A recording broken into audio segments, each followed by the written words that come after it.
কথাটো বুজি পাব লাগিব যে আমি একক ব্যৱহাৰ কৰা এবাৰ ব্যৱহাৰ যিবিলাক ধৰা পানীৰ বটল আমি এবাৰেই ব্যৱহাৰ কৰিব লাগে হয়নে কিন্তু আমি কি দেখা পাওঁ যে তোমালোকে পানীৰ বটল আনি কেতিয়াবা ফিল্ডত পেলাই দিয়া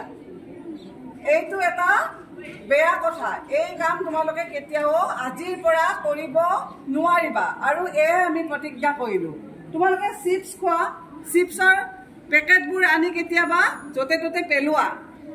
আমাৰ ডাষ্টবিন আছে অথচ তোমালোকে ডাষ্টবিনত নেপেলোৱা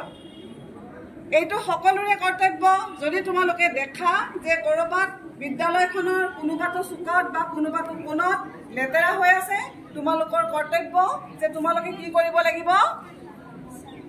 সেইখিনি তোমালোক নহয় আমাৰ প্ৰত্যেকৰে কৰ্তব্য যে আমি বিদ্যালয়খন সদায় সুন্দৰকৈ ৰাখিব লাগে পৰিষ্কাৰকৈ ৰাখিব লাগে পৰিষ্কাৰ পৰিচ্ছন্নতা হেনো ভগৱান থাকে আমি আমাৰ বিদ্যালয়খনক মন্দিৰ বুলি ভাবিব লাগে আমি ভাবি আহিছো আগৰ পৰা কিন্তু আমাৰ কিছুমান ছাত্ৰ ছাত্ৰীয়ে কি কৰে আমাৰ বিদ্যালয়খন কেতিয়াবা লেতেৰা কৰে আৰু সেইটো আমি জনা বুজা সকলে তেওঁলোকক বুজাব লাগে যে আমি যেনেকৈ মন্দিৰ মছজিদ গীৰ্জা